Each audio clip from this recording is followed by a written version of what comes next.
I think so. There we go. Cool. Finally unmuted. Yeah, I think let's get started now. Uh, hey everyone. Good evening and welcome to the Democratic Socialists of Your Party's Need the CEC Candidate Zoom event. I should probably quickly start off with introducing myself. You know who's chairing tonight's meeting. I'm Nathaniel. I'm one of the conveners for the DSYPs CEC election working group, and alongside Anahita, one of the co-founders and secretary of the Islington Your Party proto branch.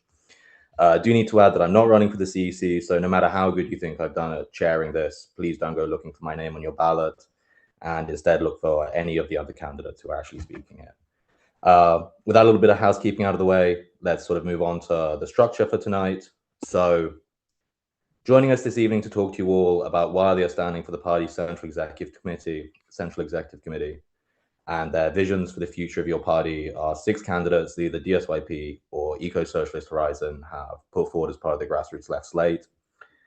In order of appearance tonight, they are Chloe, who is standing in the Northwest, Max, who is standing in the Southeast, Ian, who is standing in the Northeast, Chris, who is standing in Yorkshire and the Humber, Graham, who is standing in the West Midlands, and Anahita, who is standing in London. They're all going to get about like 5 minutes to put their case to you for why they should be elected for CEC and the sort of vision for the future of the party. And then after that, we'll open up the floor for questions from the audience. The plan for this is that we'll take a number of questions back to back, and then between them, the candidates will divide up answering them. Please do try and keep contributions under 2 minutes so we can give as many people as possible a chance to contribute. And so with that, and without any self, I will hand over to our first candidate who's going to speak tonight, which is Chloe. Take it away, Chloe. Thanks. Hi, everyone. My name is Chloe Braddock. I'm a grassroots left and DSYP candidate standing in the northwest of England. And I'm currently working in retail. So just to speak about myself a little bit, my background on the left, first to mention would be joining the Labour Party in 2017, following that really hopeful leadership election, which I then left in 2020 following the really dire general election. I meant general election in 2017 as well. Yeah, left in 2020 as soon as Starmer came to power, saw the writing on the wall, sort of was broadly involved with different parts of sort of the socialist movement and various social struggles. Since then, particularly in tenant unionism, I founded and was secretary for Southampton Tenants Union for a good few years, quite involved in part-time solidarity protests in Southampton. I'm currently based in Warrington, and yeah, I'm running for CEC for the Northwest. I'm going to speak a little bit about the Democratic Socialists, of whom I am a member of the Executive Committee since last October. Now, as the name suggests, Democratic Socialists, we stand firmly on 2 principles. Those are democracy and socialism. And that might seem pretty obvious, but I think it's worth digging into those terms a little bit more to understand what we mean by them, because generally people say these things and mean quite a lot of different things. But I'll give you our idea of what they mean. So democracy, now we're Democrats through and through, right? We stand for the democratization of society through and through. That means from the top to the bottom. We mean the state, institutions, and of course, the economy. To give you an idea of one of the aspects of this, we're staunch Republicans. We stand for the abolition of the monarchy, the House of Lords, and all of these massively outdated feudal structures, which unfortunately still persist in our society today. Now, I mentioned democratization of the economy, and that is, of course, one way of talking about socialism. Socialism and democracy are kind of inextricably linked because one is the democratization of the economy, the other is the democratization of society overall. Socialism for us is not simply a package of reforms. It is not simply putting a smiley face on capitalism. It's the end of private ownership and the profit motive as the driving economic forces in our society. It means reorienting our society around public ownership, around production for needs, not for greeds. And of course, this is inextricably tied to democracy. So really, when we say we're democratic socialists, that's a bit of a redundant point to make, but it's an important one. So it's good to talk about these things, and it would be great if we had a democratic socialist society. but we need to actually think about how we're going to make this happen, who is going to make this happen. And in the world today, it's certainly not going to be the people who have a stake in the exploitative way things are currently set up, right? It's not going to be bankers and businessmen. It's not going to be the politicians and parties that serve them. It's not going to be the king or the House of Lords, right? None of those people, none of the ruling class in our society have much of an interest in undoing the structures that are making them very rich and very happy. It's not going to be them. It's got to be one other group. Luckily, who make up the vast majority of people in society, it's the working class, right? Because lacking a real say and a real influence over how things are run, lacking any stake of ownership in the present state of affairs, the working class naturally has an interest in democracy and socialism, right? Which would redistribute power away from the hands of the few and towards the hands of the many, towards the masses. So we've got to have the working class, we've got to have a political vehicle for the working class, which can put them into power and which can sort of allow them to rule over society and reform it in the ways that we need to see to achieve democracy and socialism. But how do we make that happen? Well, we've got to, currently the capitalist class is very well organized, internationally and locally.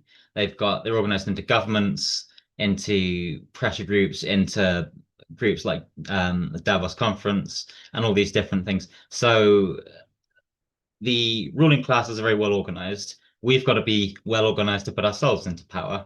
We've got to develop our organization. We've got to develop our unity and raise the level of political consciousness amongst the working class so that we can have a class that can rule over the society and reform it, right?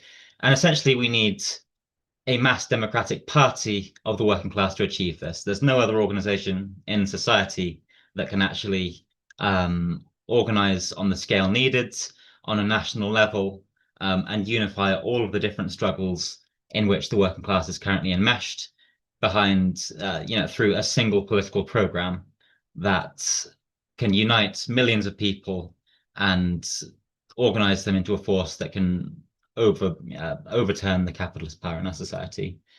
So essentially, to achieve the ends that we're fighting for, democracy and socialism, what we need is a mass democratic party that can unite the working class and can lead us into power. And that's what we're fighting for today. And that's why I'm standing for the CEC alongside the other DSYP candidates and alongside the grassroots left to build the party that we were promised, the party that can unite the working class through a vigorous, vibrant internal democracy and achieve the overturning of the capitalist system. Thank you so much, Chloe. Yeah, really great to hear about the importance of building a mass party, democratization of the economy, and especially actually the ending of those old sort of lingering feudal systems we still have here in Britain. Just a flag, if you do live in the Northwest and you'd like to catch Chloe speaking in person, you can find them at the All Manchester branch meeting on the 2nd of February. But to move on to our next speaker, we're going to have Max on next. Hello, everyone. My name's Max Shanley. I'm a candidate in the Southeast. Just for a bit of my background, I've been in the workers' movement for half my life. I started when I was 18. I'm 36 now.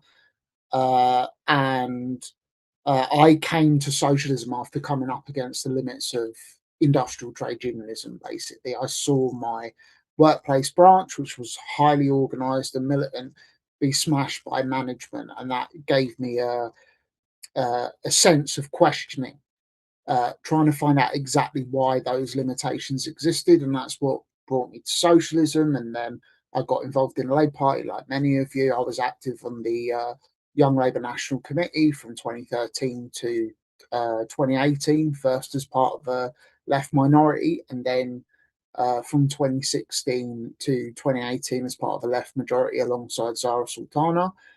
In 2016, I had the pleasure of serving with the rather kind of fancy title of Deputy Director of Operations on the second Corbyn leadership campaign, which basically meant that I ran the organising team on that successful campaign, ultimately to victory, which was quite good. But it was coming up against the limits of Labourism that once I left, maybe really sort of rethink questions relating to the party form and how we must be organised. For a socialist party, the way I see it, our fundamental purpose is clear: to be a mass association of working class united for collective political action, independent of all capitalist parties and influences. Our foundations must rest not on blind trust or slavish loyalty to a self-appointed few, but on the democracy of the many. It is thus of extreme importance, above all else, that our party reflects in its structures, practices, and modes of behaviour not the society that we've developed inside capitalism, but the society we aspire to build. We must practice what we preach. Socialism demands democracy precisely because democracy demands socialism. Form is function, and function is form. The ends are the means, and the means are the ends. So what does that mean in practice? A party of socialism must also be a party of democracy. We must be the most consistent Democrats in our society. Only when we can expose the limitations of the scant democracy that our people endure, and can we equip them with the weapons for their own self-emancipation. These are not abstract niceties for us to mutter to ourselves before we go to sleep at night, but practical necessities. Democracy ultimately means when the governed govern themselves. In our party, that means members are the sovereign rulers of their own organisation, the resolute shapers of our collective destiny, free of all bureaucratic interference or domination, with no party king or queen or their court to which we must defer or pledge allegiance, but a party republic where all are equal and none are more equal than anybody else. We must start as we mean to go on. Either we believe that the socialist movement is an open conspiracy of equals, or we don't believe in the movement at all. Our organisation must encompass all working class partisans, anti-imperialists and anti-fascists, from the furthest most left wing of social democracy right the way through to revolutionary socialists. Parties with a mass character flow from programmes, ideas, political education, and above all else, organisation. There's no messiah waiting in the wings to lead us to freedom. We have to do it ourselves collectively, beyond the constraints that doom past projects, whether they be other parties of the left that have been formed or the scourge of labourism which has blighted our movement for so long. Radical politics and party democracy must be front and centre. That's what defines us, to ourselves and the masses, not a charismatic front person with unchecked power and a subservient membership banking on benevolence from above. If we're forming a new party based on past mistakes, let's confront them head on. The behaviour of the unelected leadership since the party's foundation proves that they are incapable of leading a genuinely democratic and mass socialist party. They're importing Labour's worst habits: secret decisions, bureaucratic stitch-ups, and anonymous briefings to the capitalist press, without a shed of reflection on how these led to Corbynism's defeat in 2019. The onus is thus on us to prove them wrong. The struggle for socialism and democracy is a long, hard slog, not likely in one electoral cycle or a singular moment, but that shouldn't stop us from fighting for it. We must be realistic, grounded, and prepared for the anti-capitalist road ahead. Socialism demands democracy precisely because democracy demands socialism. The two are inseparable, inside the party as much as out. If we're not democratic in our own forms of organisation and throughout our party's existence, then we'll never be able to achieve the things that we've already set ourselves as our horizon. This party will either be born for life or marked for death. The difference lies in what we do now. The foundations we lay together in this CEC election and beyond can birth a party republic that endures for generations, making possible the collective dream we all hold dear: socialism in our lifetime. Thank you so much, Max. Yeah, no, thank you. It's actually super interesting to hear about your sort of experiences coming up against the limits of the trade union movement and the Labour Party, and how that's contributed to the vision for a party republic. Anyone who's watching, if you'd like to see Max in person, they'll be at the Old Woking Community Centre on the 15th of February. And I think next up on the list is Ian, if you want to jump in now, Ian. Good evening, comrades. Just to some of you, so good evening, comrades. Some of you will have seen me before in fora like this, but I'll just introduce myself to anyone who doesn't know me. My name's Ian Spencer. I'm standing in the Northeast for the grassroots left slate within your party. I joined your party on day one because for over 50 years I've wanted to see a mass working class party for socialism. If that sounds a bit hyperbolic, then I joined the Young Communist League at the age of 13 in 1974. I'm now 64. I'm a retired nurse and teacher. In 1974, I wasn't in the YCL long and was struck by the difficulty of being able to have any real influence as part of a small group. But say what you like about these groups is that at least they give you some political education. After that, I kind of drifted off into work with the Anti-Nazi League and Rock Against Racism. And that's pretty much where I was until the 1982 health workers dispute, when, as a new pea shop steward and a student nurse, I was on strike for the pay rise for all health, 12% for all health workers at the time, before being sold out by the Royal College of Nursing and Royal College of Midwives, who took a pay rise for qualified staff only. It was during that dispute and on the picket line that a member of Militant recruited me to the Labour Party. I wasn't in Militant for long before I become deeply suspicious of their kind of anti-democratic ways, and that is another thing which is deeply appealing about your party in general, grassroots left in particular, a democratic organisation which is committed to socialism.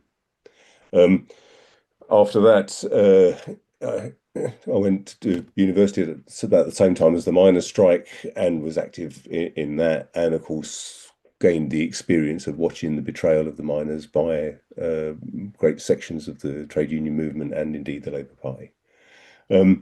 So my break with Labourism and Stalinism was really completed by then, and so went off into kind of postgrad work and so on. When I was a shop steward for the AUT and organised action in the University of Glasgow for a pay rise for tutors and demonstrators and so on.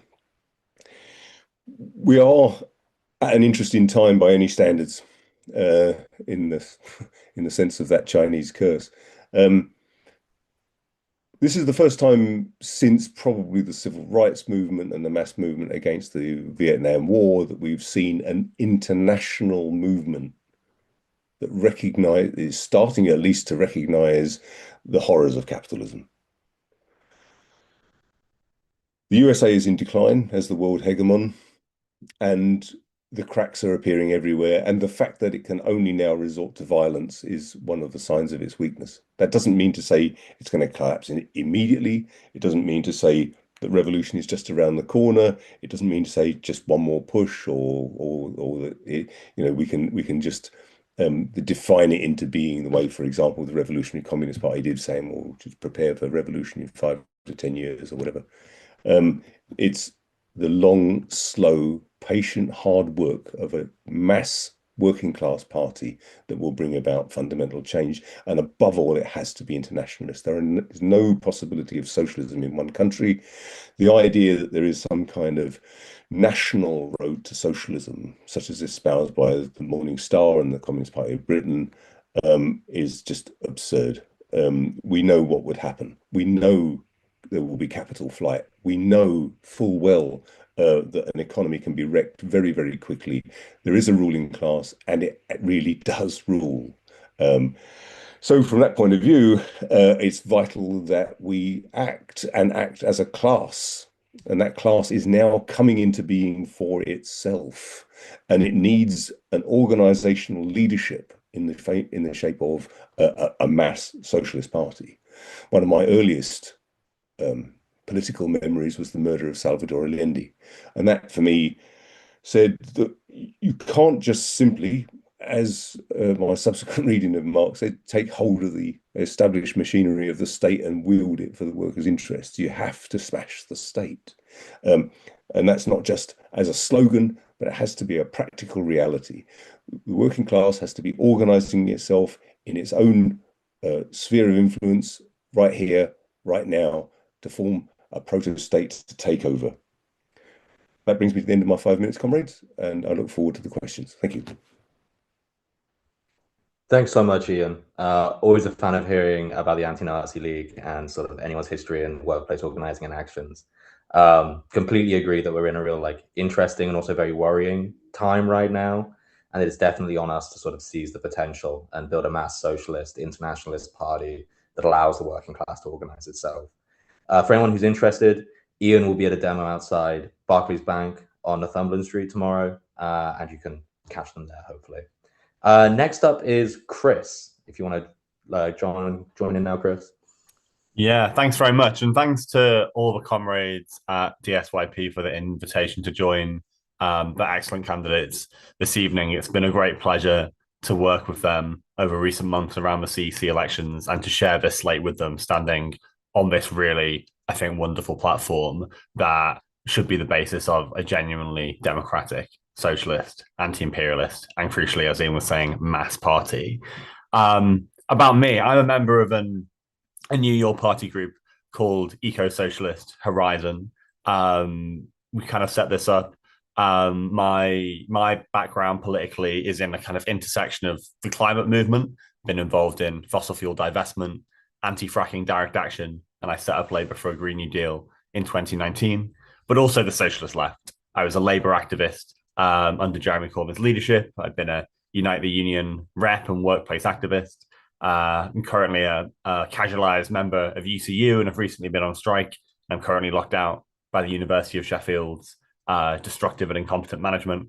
And I've been involved in international solidarity with West Papua and Palestine, predominantly through the Labour movement. And really, this kind of combination of climate and the socialist left, for me, informs an idea that your party, in its immediate constitution, should certainly be a mass socialist working class party. But also we should have a kind of longer horizon for your party to become an eco-socialist party. And I think to just give a bit of an explanation of what I mean by that, for me, eco-socialism should be and should become really just the socialism of our time, recognizing that the climate crisis, ecological breakdown, is the defining issue of our moment, and one that really defines all other struggle.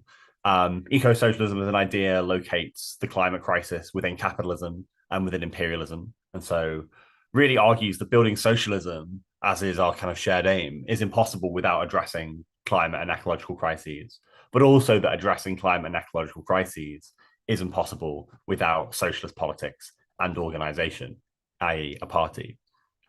And so by our vision, by my vision, what would an eco-socialist party look like? Well, I think it would have that understanding of that kind of connection between socialism and ecology as foundational. But it would also move beyond this idea that climate change is just kind of one issue among many that some kind of middle-class hippies care about, and really come to a point where all of our politics and all of our strategy is determined in the context of the climate crisis. For me, what that would look like is a political strategy in the short term to rapidly decarbonize and make that one of the priorities in our pursuit of building a socialist society. But then it would also have a longer term horizon of complete socio-ecological transformation, building a new society where we can meet all of our needs within planetary limits. And the work of the party, I think, in that mission would be to raise an eco-socialist consciousness along these lines, both among its members, but also among the public, to kind of break through the very mainstream liberal environmentalism that has been predominant, as well as being a weapon against the climate denialism of the far right. But then practically, I think, the party could play a role in coordinating the movements that exist, whether that be on cost of living or anti-imperialism or the climate movement, cohering them around an eco-socialist political program and really leading a new renewed struggle against the fossil fuel industry as one of our main kind of ecological class enemies, but also against capitalism in general, recognizing that we need these socialist transformations in order to realize and build this new society. But I think, I'm bringing that kind of eco-socialist politics to the slate and to the CEC election. But for me, I think it's also important to recognize that these decisions won't be made on the CEC. We can only be an eco-socialist party if that's what all members genuinely come to believe and understand. And so the precondition for any of that ambition, for that vision, is the maximum member democracy that the grassroots left and DSYP are campaigning on. We need a party with vibrant branches where members have data, power, resources to genuinely build the party from below. We need a robust, genuine democracy so that we can openly organize around these ideas, these visions for the party, and a culture of genuine debate where comrades can discuss the politics and the strategy of the party, not just in relation to the climate crisis, but in relation to all of the crises that we face. So yeah, thanks very much. And I'll support me, and I'm standing in Yorkshire, but obviously the rest of the grassroots slate across the country as well. Thank you. Thank you so much, Chris. Really fantastic to have you on the call tonight. Yeah, climate breakdown is probably the most important issue of our time, and like one that is rooted in capitalism, right? And yeah, couldn't be in more agreement that one of the only solutions to that is for your party to combine socialism with environmentalism. Anyone in the chat, if you want to see Chris, they're appearing online this Sunday at 11:30 alongside Zara. I think links available on your social medias. So next up on the list tonight to speak is Graham. Graham, come off mute. Thanks very much. Yeah, nice to meet you, everyone. I'm Graham. I'm representing the West Midlands. I'm an activist and an author of socialist theory and activist strategy, and currently spending a chunk of my time as a family carer. If my speech is at all slurred today, I do apologise. It's because I'm still very tired, having woken up at 4 a.m. to go to the Birmingham bin strikes picket, and I'm not sure I've caught up on sleep yet, but we'll push through. The themes of democracy and socialism. When we're talking about democracy and socialism within the party, within society, we're often talking about the freedom of workers or of party members, their ability to do things, their ability to take part rather than to simply be told what to do, to be controlled. But we have to be careful whenever we think of a word like freedom, because the capitalist notion of freedom is a very individualist notion of freedom. It is freedom from interference. And it is, whenever we talk about power, it is always power over. A socialist freedom has to be a relational freedom. It is freedom with. It's when we come together, we create powers. It's not power over, it's power to, power together. And so we have to actually create freedom, as paradoxical as that sounds, because we've learned to understand freedom as casting off everything, but it is as much creating. It's creating the right structures that enable people to participate. It's creating the structures that people can create their power together in collectives. Now, this is going to partly be in terms of the party structure and how it communicates, but it's also going to be partly, for me, about education and training, because we don't come into something like your party or any party with all of the tools that we need to be able to participate. We need to help each other. When people come through the door, we need to be ready to support them.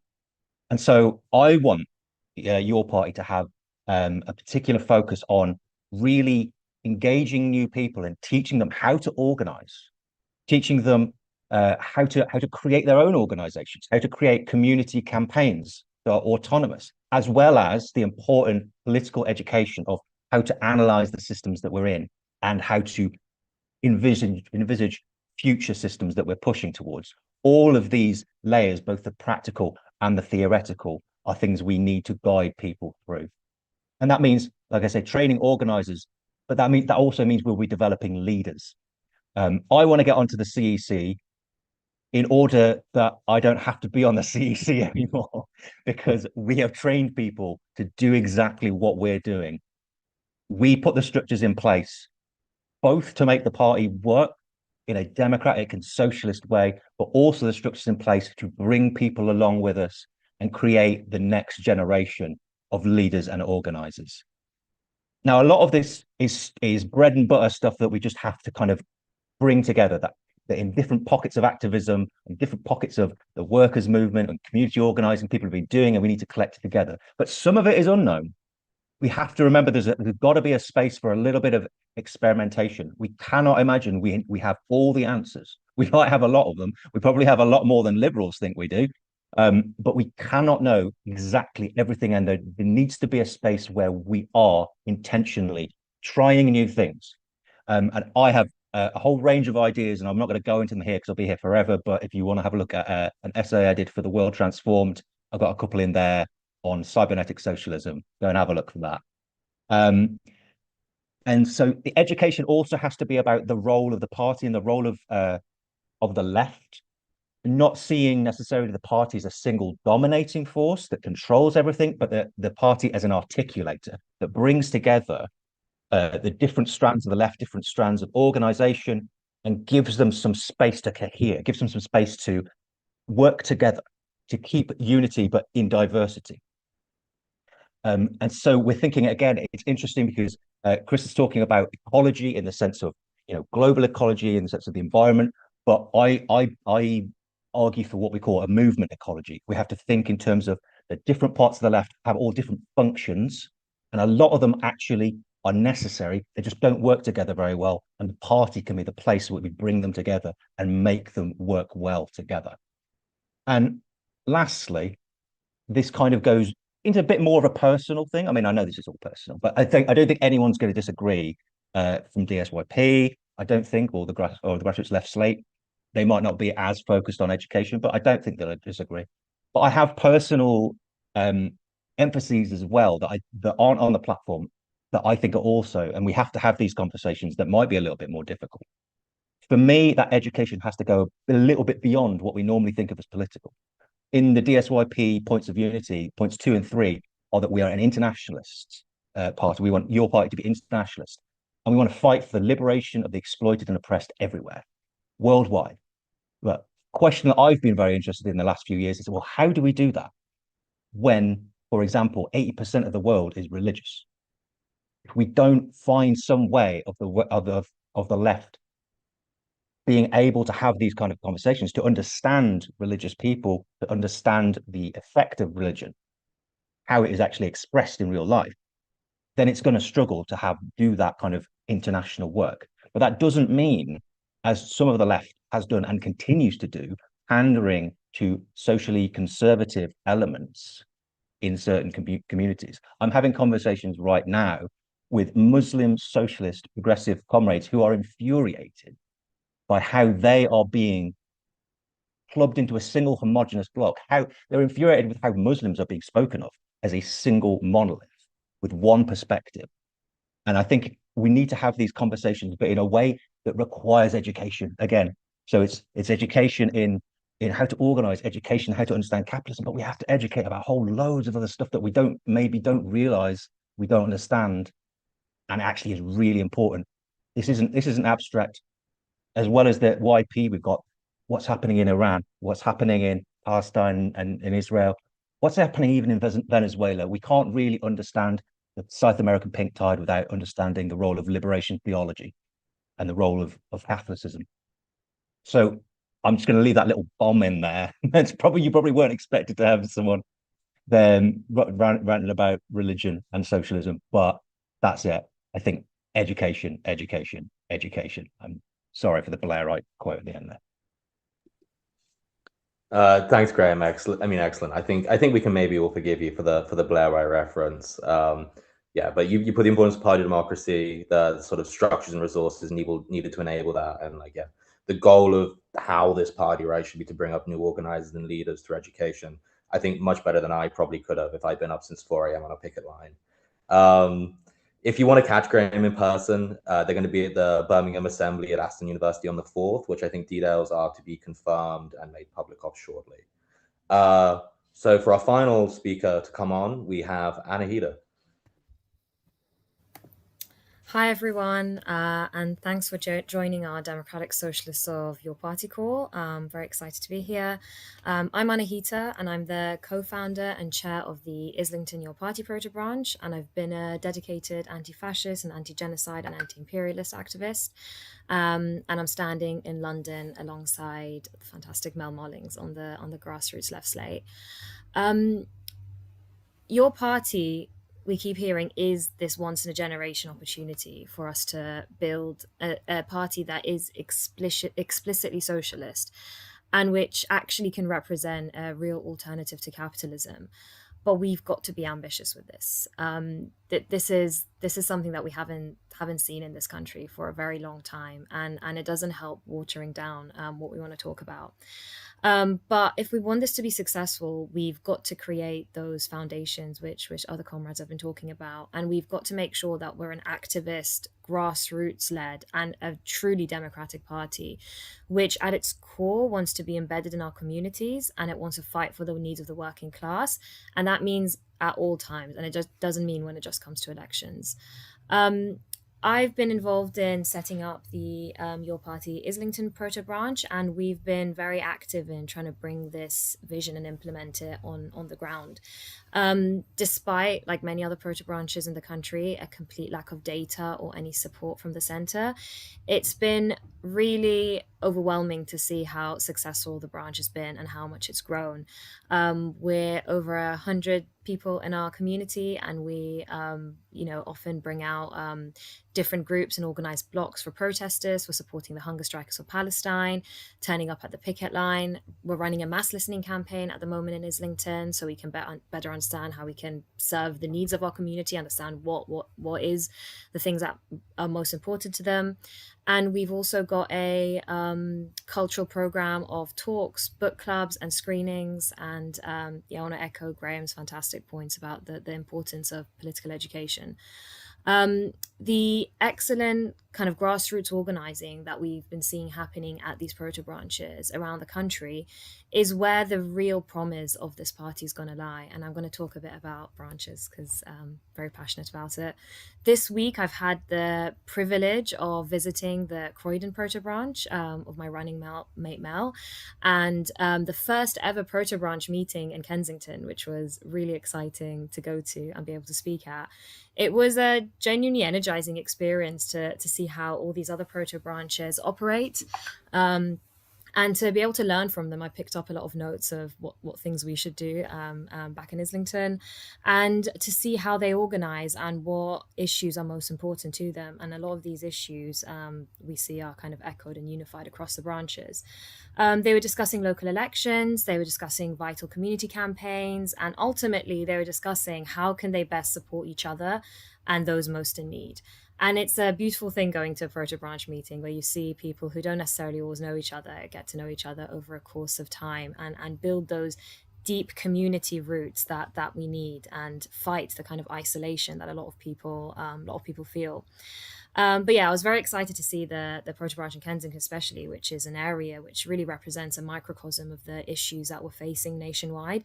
It's a place where the total lack of care for the lives of the well-being and poor is what led to Grenfell and allowed it to happen. It's also a community which is embedded in one of the most stark wealth disparities nationwide, and it's at the center of Western imperialism, home to many of the embassies, including the Israeli embassy, where the deals to get the British planes to support a genocide are made. And it is places like this where we really need proto branches the most. It's where people feel most hopeless, and we have an opportunity to create an outsized impact through insurgent resistance. But if we want to unlock this potential, it does require a party and a CEC that is willing to actively empower branches and members to be the driving force of the party, which is why DSYP and the grassroots left slate believe that branches should be well funded, they should receive at least 50% of all membership fees, and autonomy over their branch spending and political activities. I want to help build this vision of the party, as I know all of the other grassroots left candidates do, which is to be active, to be embedded in the lives of the communities, organize in support of causes they need all year round, and not only when it comes to asking them to donate some money or to go canvassing at elections. your party does need to be a real alternative to the Greens and Labour, which is why we have to talk about politics and have a very clear vision. The lack of a concrete political ideology and the continual shying away from actual socialist politics is very indicative of a vision to just appear electorally without being rooted in real anti-capitalist struggle. This vision it lacks the ambition that we need to get this mass socialist party off the ground. And I also find it to be patronizing, the idea that, socialism is something that we need to show through action what it means, what socialism is, and we need to raise the political consciousness. But it's patronizing to say that people won't be able to understand what that means and that we have to continually water down our messaging. We need a party that understands the importance of active and well-funded branches, organizing in communities, and bringing all the disparate struggles, which is the whole point of a branch and a mass socialist party, under one banner. And we need a party that is really serious about working class emancipation, and it understands ultimately what it is that it's fighting for. It's also why I'm a very firm believer that all elected officials and staff in the party should receive the wage of an average worker. We have to have a leadership that is part of the working class it represents, not above it. I brought this to conference floor back in November, despite repeated attempts from the party headquarters to stop it being raised, and I will be bringing it to the CEC if elected. In Britain, we see the effects of privatization, the death toll of austerity, our freedoms of expression are being slowly stripped away, like we've seen with the very wrongful imprisonment without trial of the hunger strikers of Palestine. And we have to start to develop a party and embark on the ambitious and desperately needed goal of enabling socialism in Britain. But we must also look outwards to see how we can enable international socialism. Standing in solidarity with all oppressed people is vital in our aims to dismantling capitalism. The grassroots left SLA are actually hosting a talk about Iran tomorrow. It's my country of birth, and where the most viable solution for stability and ultimate freedom from imperialist forces and repressive authority and theocracy is a socialist workers' day. Your party has to engage and lead these discussions, and it can't shy away from these difficult conversations. We must look to the emancipation of all working class people, starting here so we can effectively help those elsewhere too and stand in solidarity with them. We all beat with the same heart, and we are united in our struggles. Fascism is knocking at the door, and in many cases it is already here, and the stakes couldn't be higher. We really urgently need a mass socialist movement, a party of the whole left, which understands that the struggles against the far right, the genocide in Palestine, the privatization of the NHS, the ongoing climate catastrophe, and all of the indignities imposed upon working class people are part of the same fight. We need to start the really hard, but really also rewarding work of building class power within our communities, and to put an end to the capitalist system that oppresses people globally and lies at the heart of all of these struggles. This election is critical for defining the future of your party and the left in Britain.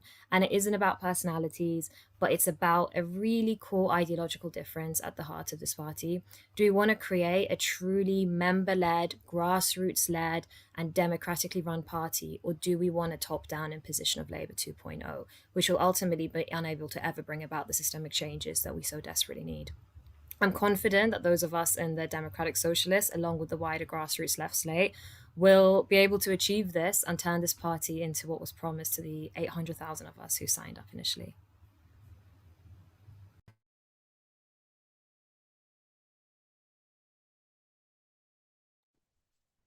Thanks, Anahita. Always going to love hearing from another member of the Islington Proto branch, about the importance of being an activist and grassroots-led party. I think one of the best policies being put forward by the slate is supporting the branches to do the work they're already out there doing. We need to be getting them data and funding so they can go even further and actually build a mass socialist party.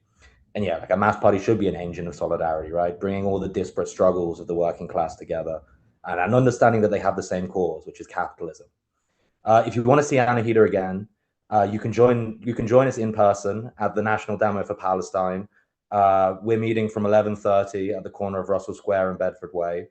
And then later again in the day tomorrow, you can catch Anahita online for the Iran talk, details of which are available on all of our social medias. But with that, I think that is the last of our candidates to give their intro speech. And so now we're on to the questions. And to repeat what I said at the start, we're going to take a number of questions back to back, and then we're going to let the candidates divide them up and answer them. Please do try and keep contributions under about 2 minutes, as I'd like to get a good chunk of questions in, if possible. But yeah, please raise your hand in the call, and I will just go in the order that they come in, or at least my best ability to see the order they come in. I think that means Kevin, you're up first. Hi. Let me introduce myself a little bit. I've seen these happen before, and like my understanding is that guys just talk and talk and talk, and then very quickly add the question at the end. I'm going to try not to do that. I'm ND for people who know what that is, and for those that don't, I'm neurodiverse. What I've found is that on the website, well, particularly on the website, but it's been quite difficult. And I know I'm not the only ND person that's found it, but it's been quite difficult for us to almost get a voice and be accepted.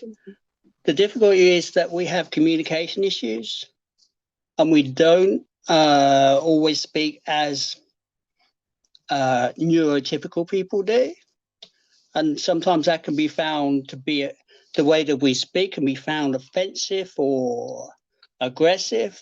I was diagnosed at 58. I'm 61 now. So I've lived most of my life without fully understanding what was going on for me. I knew there was something wrong with me, but, well, that's not a very kind thing to say about myself. I knew I had some kind of disability, but I wasn't clear. So I guess my question is, and like I could give it, I'm ND, I could speak all night, so I'm going to stop myself from doing that. I guess my question is to all candidates: how can you support ND people, one, to come into the party, and two, to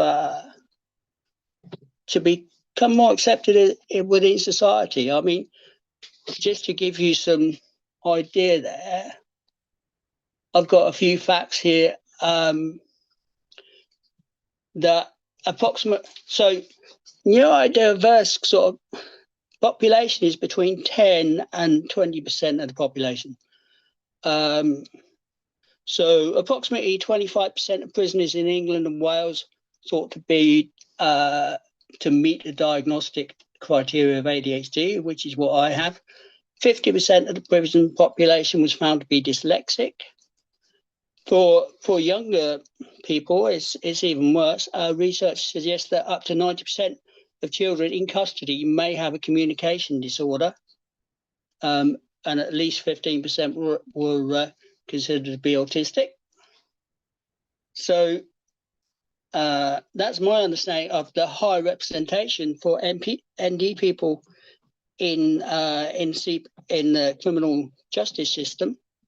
So I'm just wondering, how might the candidates address that? That's the end of the question. Thanks, Kevin. Yeah, as a fellow neurodivergent person, I agree this is like a sort of vital question to be asking and answered. Kim, do you want to come in next with yours?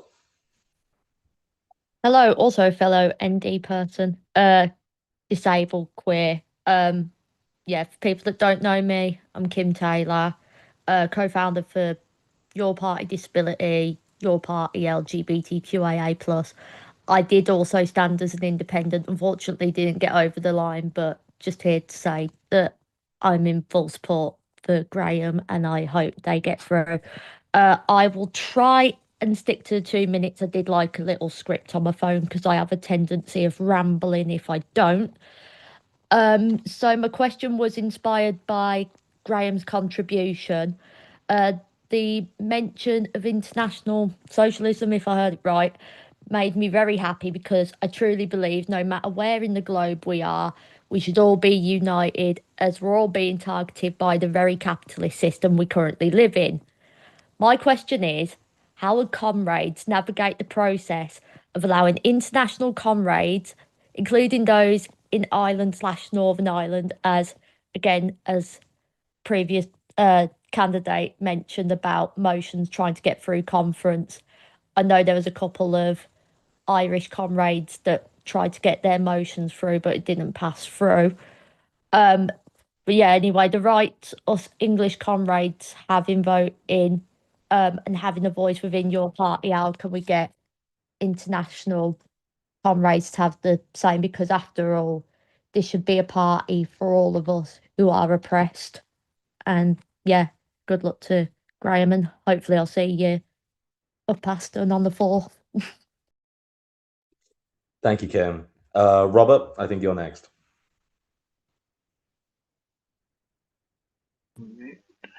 Yeah, mine's just a very quick question. I'm starting to see a lot of things on Facebook, particularly from the many, and they seem very, very divisive.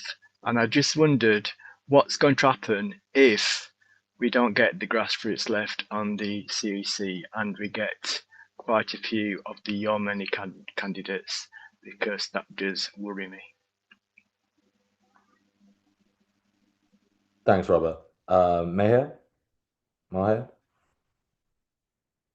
Hi. Yeah, my question is about the Democracy Commission on the Grassroots Left page. I was just wondering, like, if any of the candidates would give more information about that, because I don't particularly find the one member, one vote thing particularly democratic, and it's all online as well. So I was just wondering, like, how that would be dealt with if the grassroots slate were to become elected as on the CEC.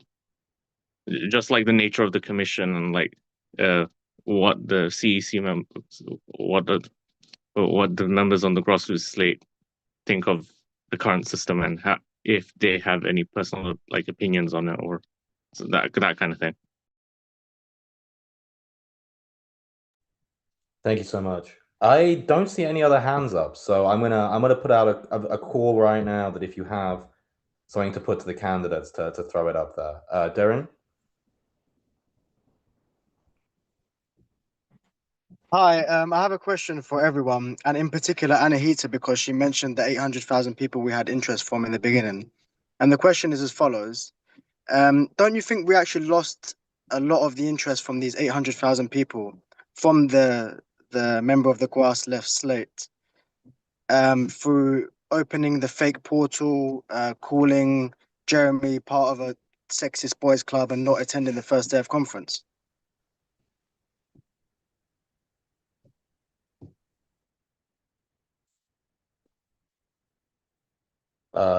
Jay Cameron. Yeah, so obviously the Dem Sox YP are like only one portion of like the grassroots left slate. So in like any like hypothetical like CEC result where presumably the grassroots left, like I know like the median outcome right now is like a small GL majority. I'm just wondering, what do you think should be the approach of DSYP to get like obviously your like demand through, because not everything on the actual platform of DSYP is on the GL platform at the moment. Thanks. Could I just quickly ask comrades that have their hands still raised that have asked a question to lower them, just so I can see if there's any new ones? Thank you. Which doesn't look like there are. So again, last call to get a question in, and then we'll start turning things over to candidates for some answers.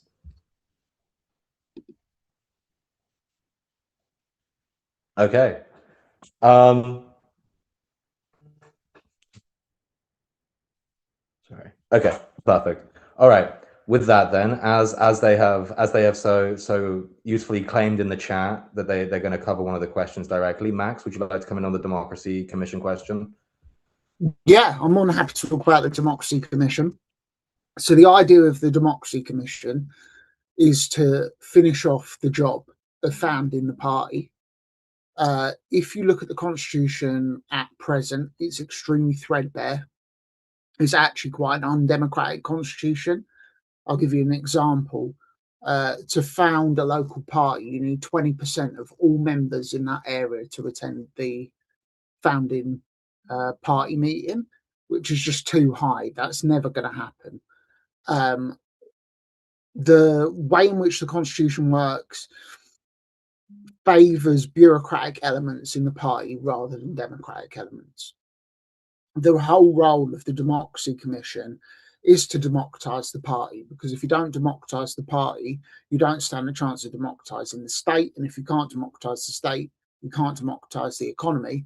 And if you can't democratise the economy, you can't have socialism. On the question about online balloting and direct balloting, people quite often forget that this was something that was imposed on the workers' movement from outside of it.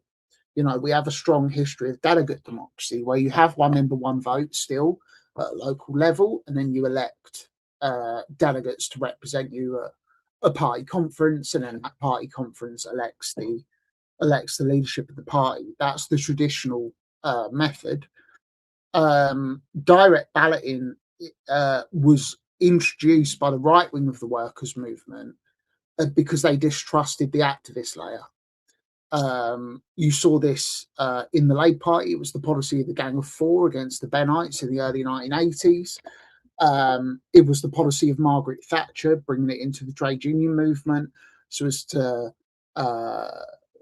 attack its collective participatory democracy. And you saw it right the way through, its usage in the Labour Party to, at first, they decided, the right wing of the Labour Party decided that the activist layer was too left wing.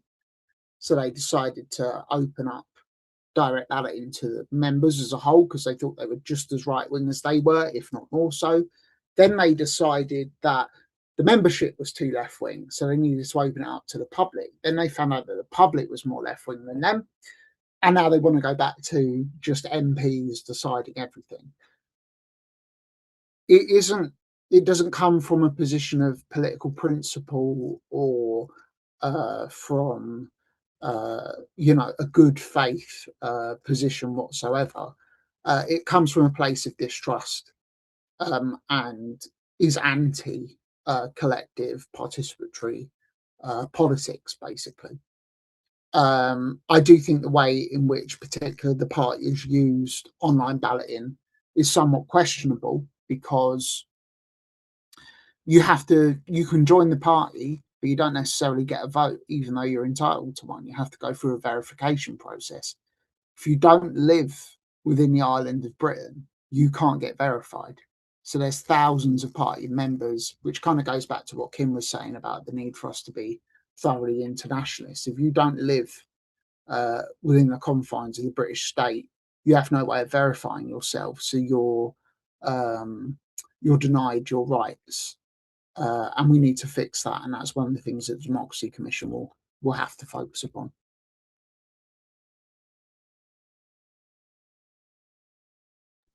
Thank you, Max. And yeah, really appreciate you jumping in there with a answer ready to go.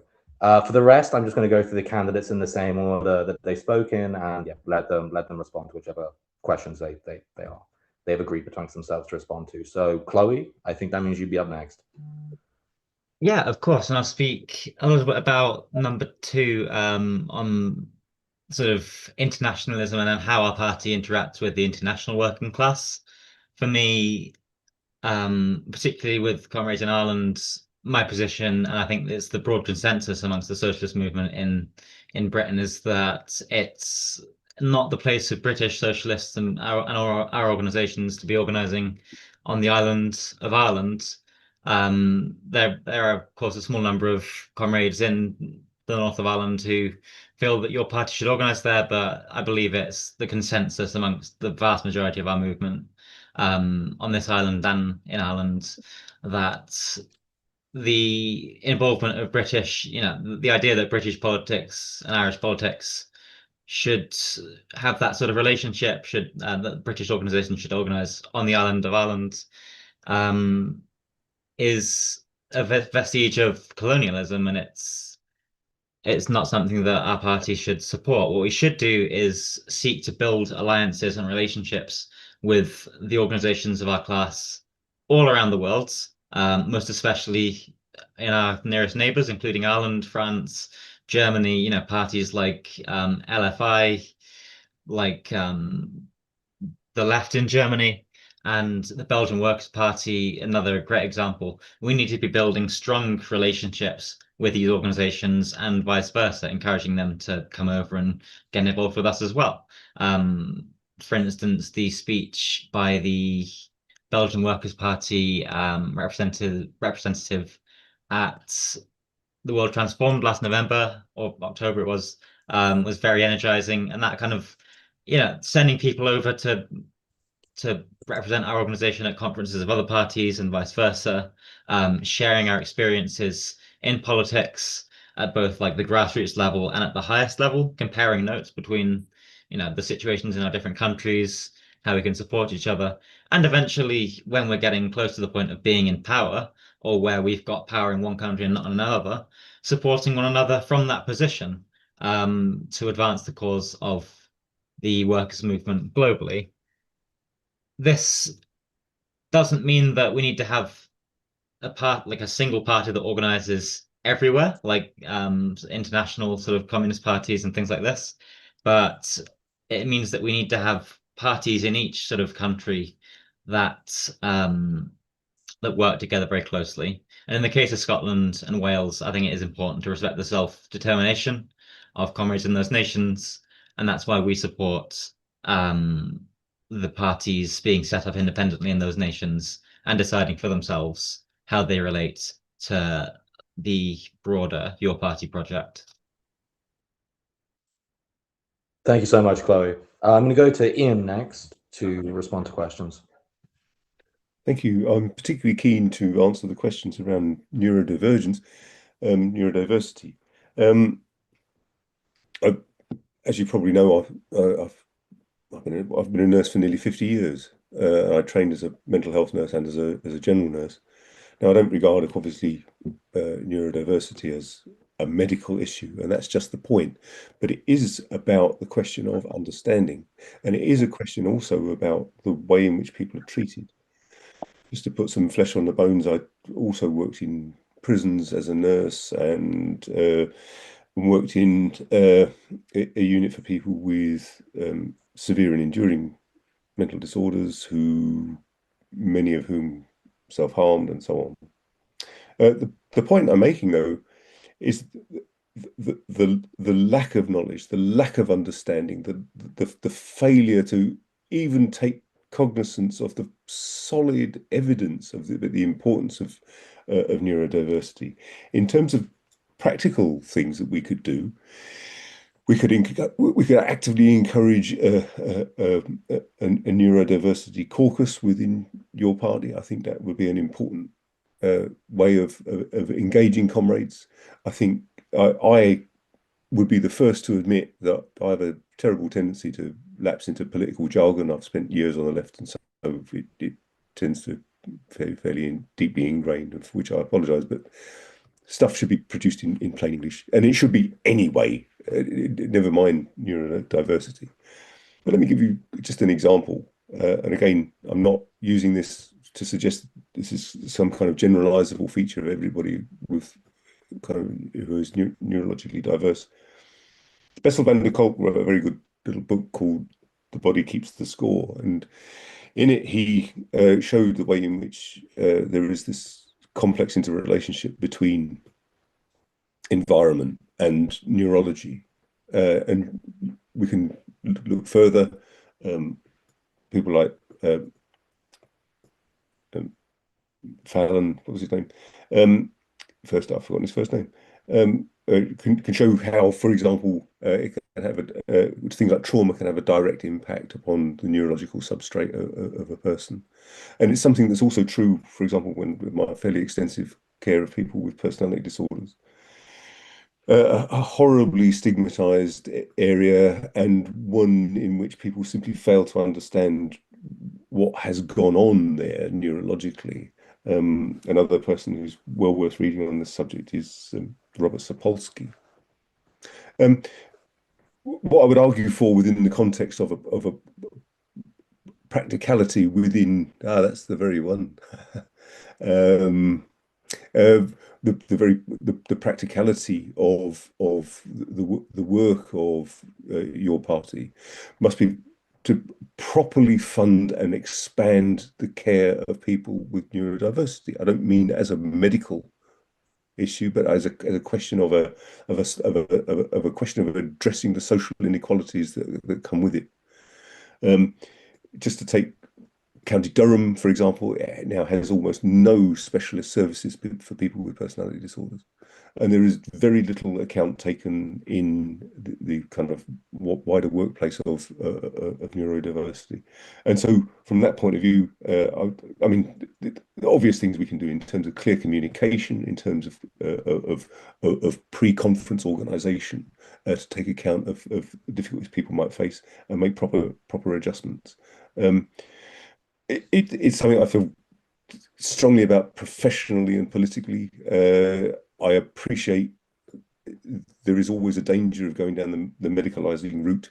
That isn't my intention. My intention is that it needs to be taken absolutely seriously from a kind of as a consistent philosophical materialist, that it's absolutely vital that people understand the complex interrelationship between environment and neurology. Thank you. Thank you so much, Ian. Chris, do you want to come in next?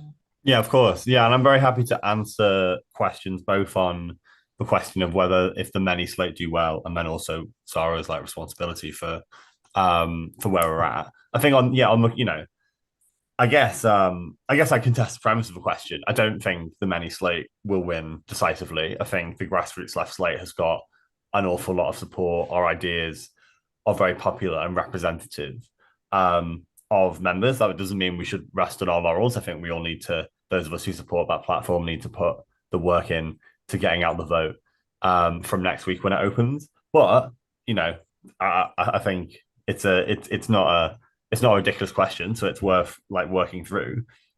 I think for me, if the many slate do win, a decisive majority on the CEC or whatever, I think we should treat it the same as how we've treated the party so far. None of us, I think, on this call have like given up and ran away because of the mess of the founding process. We've committed to organizing and struggling and agitating within it for the Democratic and the Socialist Party that we all know is like burningly necessary.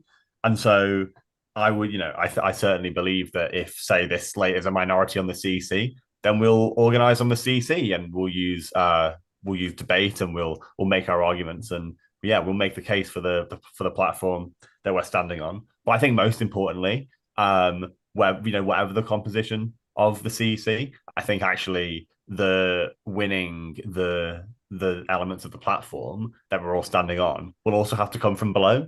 It will also have to come from organizing in branches. And so regardless of whether I'm elected to CEC or not, I intend to fully participate in my branch and make that argument to fellow members. Because actually, if our slate loses, which, as I say, I don't think it will, if our slate loses, it's probably because we haven't made the argument, we haven't won the argument yet.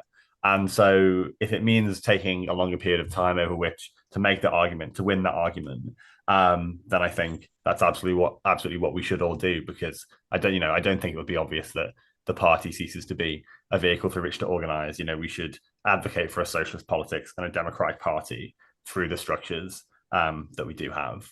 In terms of is Zara responsible for the 800,000 members not joining? Well, obviously, I would say she is not solely responsible by any means. I would actually say that Zara has played an incredibly important role in getting us to where we are. I think we all know that before your party was launched, there was a consensus on the left. There were lots of people who agreed that this party needed to be brought into existence.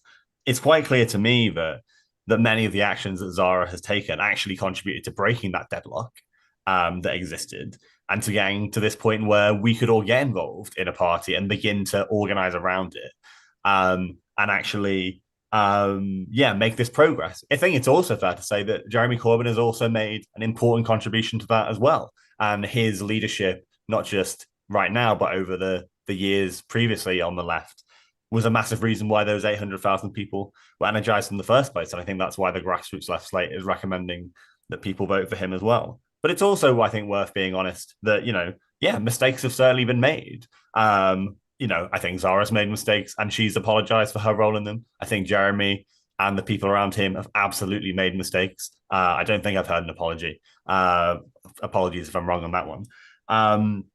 What we're all trying to do here and what our leaders in Parliament are trying to do is a completely unprecedented task of cohering socialists in Britain into one party in extraordinarily hostile circumstances in the political system that we operate within and in the media environment that we operate within. So yeah, we're all going to make mistakes.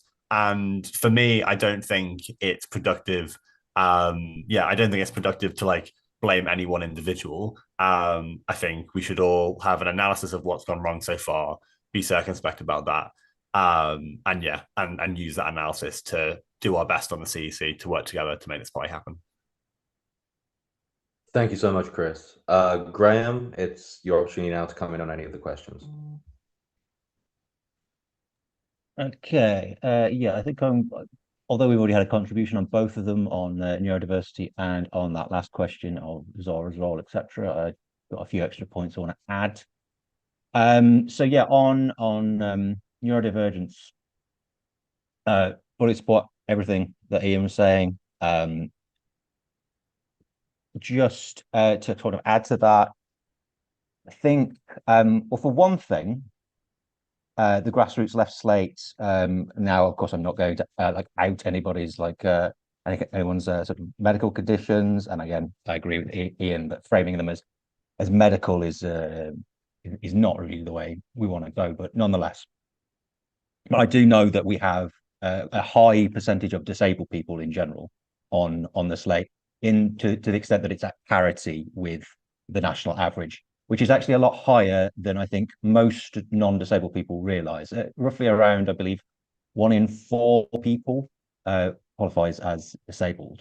And the fact that disability is so often an afterthought of all kinds, not just neurodivergence, but disability is so often an afterthought, is both completely unethical, but it's also it's shooting ourselves in the foot, because if 1/4 of the population, they may not all identify as disabled, but making our spaces and making the things we do as accessible as possible just gives us more, there's more space for people to come in and become part of the movement, and that makes us all stronger. And there are all sorts of, ways that there are adaptations that non-disabled people enjoy that they may not even realize were because of disabled people. I can't remember what there's a phenomenon. I think it's something to do with on sort of pavements where they slope down, and you can kind of for wheelchairs, they slope down and so you can cross the road. I think a lot of people don't even think about the fact anymore that those were for wheelchairs to keep a flat ground. But now, when a non-disabled person is walking with their bags, they have an easier time too.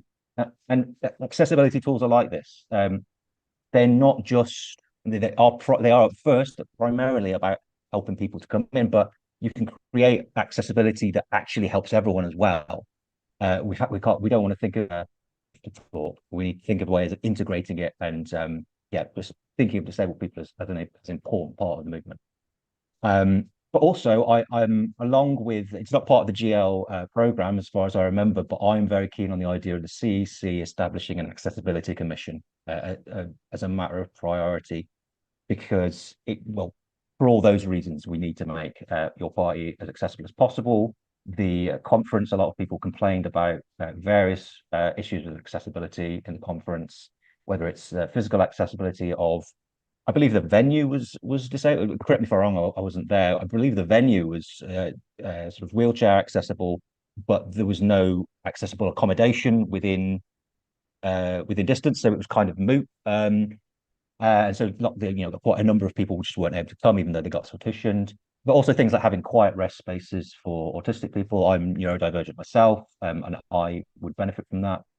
But also, on top of all this kind of stuff, like the structural, formal stuff, but informal things as well. Again, I'm obsessed with education and training. So educating people on just on disability, on neurodivergence, and all sorts of things.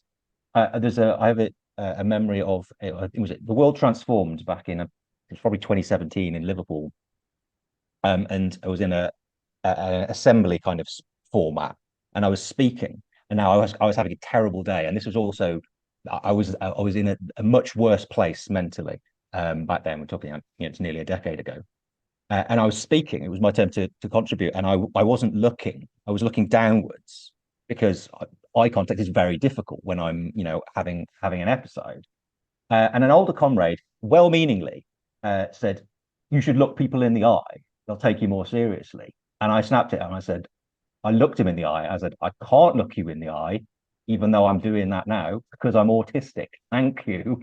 And he looked, oh my God, what have I done? He obviously didn't mean to push me away. He was trying to bring me in, but because he didn't understand what that might be, how that might be taken, he fucked up. And for me, one of the things is actually, it's not just about necessarily learning everything about everyone, because there's so many different ways of being and so many different kind of minds. Maybe it's just not realistic to imagine to get everyone to understand everyone, but everyone can understand the fact that they probably don't know what someone is going through, what someone might be diagnosed, if we want to think of it in medical terms, and learning to sort of approach people in a sort of an open way, in an exploratory way, in a caring way. That's like a wider cultural transformation we can try and bring in. And again, it's not the kind of thing we necessarily associate with socialism, but for me, the two are the same thing. We can't have socialist society if we don't have a caring society. It's about, as I was saying earlier, it's not my freedom as an individual, it's our freedom that we create together, and that means how we relate to one another.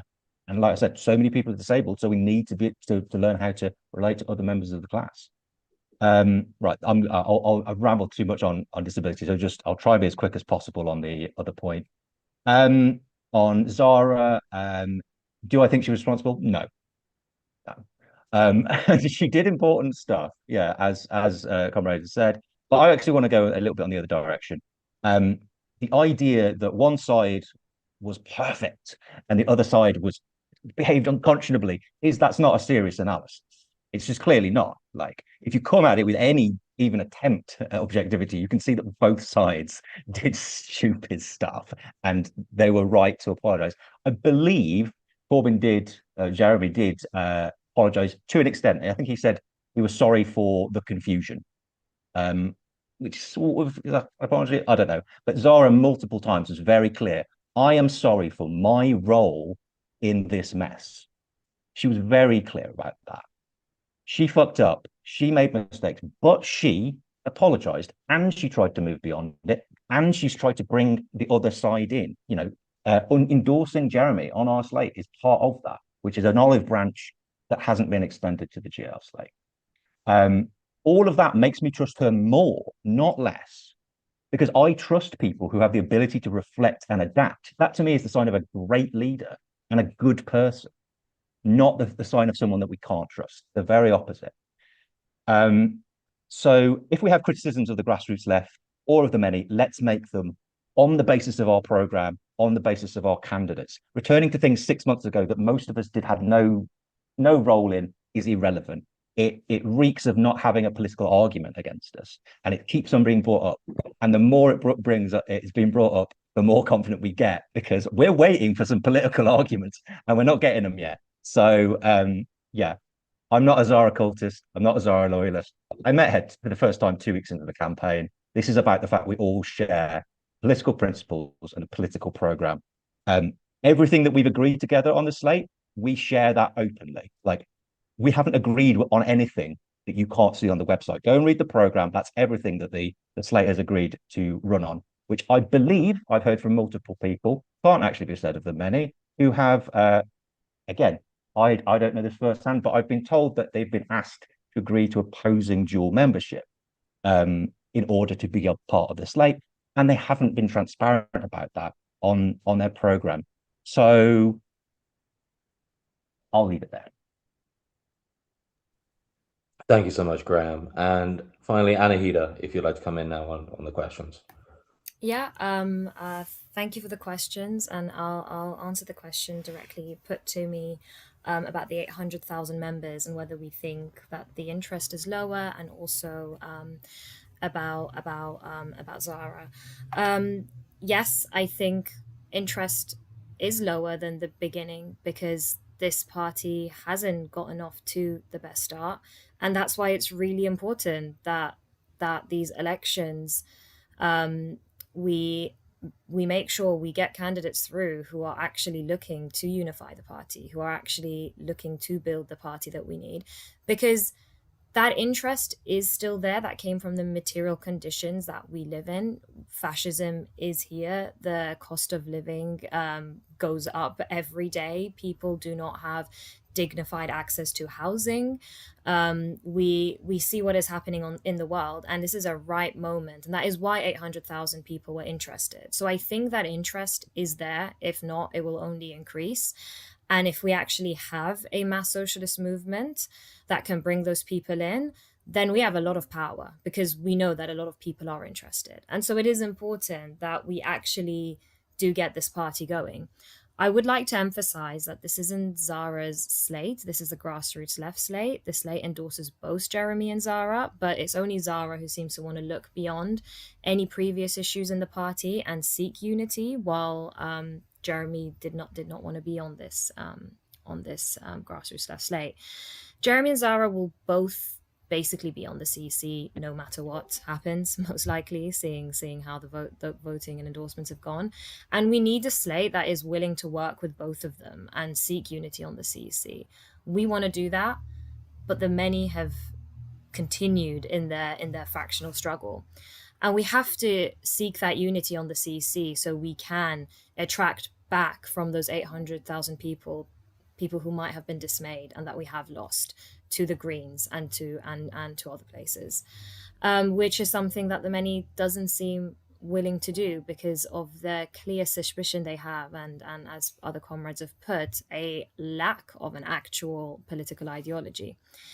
I also want to mention that the party center hasn't really done anything to mobilize people. The reason me and comrades actually started the Islington Proto branch is because we went to the counter protest for the United Kingdom rally, the Tommy Robinson March, and we were just horrified at how many more people were on the Tommy Robinson side compared to the counter protest. And why was an email not sent? Why was there no call to action? I mean, I don't see them having done anything to mobilize people on the ground in the name of your party. It is the proto branches which have had no support, no data, who've been criticized, who have been bringing the Your Party banner to picket lines, who have been going on demos, who have been putting organized blocks out. So we really do need to get going, and we really need to put that power back in members' hands, because they are part of the 800,000 that want to build this party up.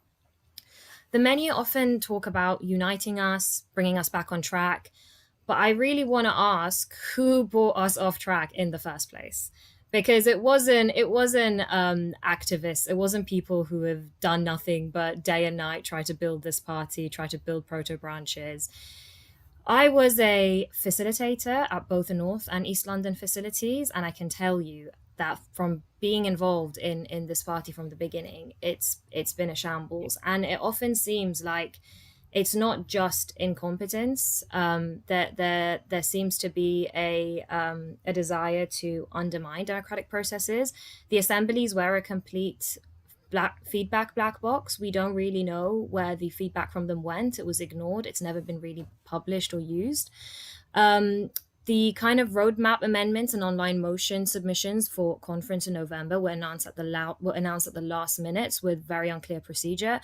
Activists put a lot of effort into publishing very well thought out amendments on the system, which were ultimately ignored.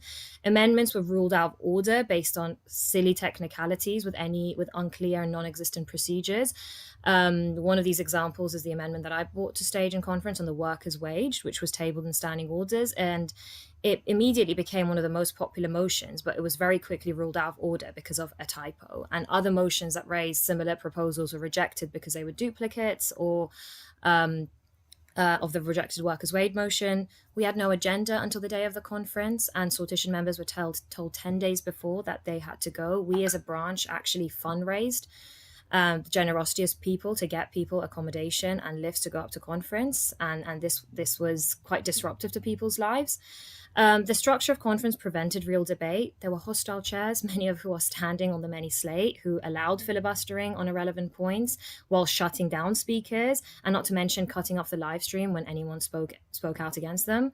And the expulsions set the tone of the conference from the first day, and they've continued with those expulsions. So it is rich to talk about unity when they are not really representing the party of the whole left. It is hardworking people and activists. It is those people who've signed up and want to build this party who have been the bedrock of it, who have done the groundwork. And so I do think it is really important that we do not have a CEC with an overwhelming majority of the many slate. I don't think that we will be able to get the mass socialist party that we deserve and need. And I think we will get something much closer to the Greens or Labour 2.0, which already exists, so I don't really see the point of it. However, to point that Chris made, this doesn't mean the fight is over. Your party has activated a lot of activists, a lot of people, and we have been in communication. Proto branches have been talking to each other. People have been talking to each other. We have the Democratic Socialists. And this solidarity and this unity can't be crushed. And exactly as Chris said, we will do what we have done and we will fight to build a mass socialist party. But the best way and the quickest way to do that is to make sure that we do get a CEC represented by the policies that the grassroots left slate are putting forward. I know it's tiring talking about some of these minutiae of structures and democracy, and I want more than anyone else to sort of move on and get going. I'm an activist at heart. I actually did never expect to be in a leadership position or setting things up. I thought I would be a loyal, good foot soldier who would go off to my branch, but there isn't anything. And the party is in dire need of getting sorted. And so we have to talk about structures. We have to talk about democracy because it is something that has been prevented so far in your party. And we need to understand how important this is in defining the future of the British left. Thank you. Thank you so much, Anahita. So noting that the time is now 7:30 and that an hour and a half seems like more than enough of a Friday evening to dedicate to talking about your party CEC elections, I'm going to give one last call to the candidates if they would like to come in on any other topics, and then after that move on to wrapping up the meeting. So if any of the candidates would like to come in again, please jump in now. Otherwise, oh, Max, fantastic. Yeah, just one thing. If you like what we were talking about today, please consider joining DSYP. You can join at dsyp.org. And if you want to stay in contact with the grassroots left slate campaign and maybe even volunteer, if you go to grassrootsleft.org, you can sign up there. Let us know what your skill set is and what you think you can provide to the campaign. Or if you just generally want to get involved and learn more, go on the website, sign up, and someone from the grassroots left will be in contact with you very soon. I look forward to campaigning alongside the rest of you on this slate and the rest of you inside the party. If you live in the southeast, please vote for me. I'd be very grateful for your vote. And yeah, that's it. Peace out. Have a good Friday. Thanks, Max. But yeah, let's with that like wrap up the meeting. A couple of shout outs before we end. Make sure to sign up for the Grassroots Left Slate. Make sure to follow our social media. Make sure to register for the party before the 5th of February. If you want to vote in these elections, you've got to be registered. You've got to pay your £5. So please do make sure that you have and that you aren't. What will happen back with me, where I went to check and realized my thing was set to I was on the Zara portal, and I had to actually make sure to update it so I could vote. And finally, if you're in London or in commuting distance to London, or just particularly like coming to like National Palestine demos, we will be there tomorrow, 11:30, at the corner of Russell Square and Bedford Street, forming a Your Party block of protesters to support the march and sort of show the solidarity that this party should have always been showing.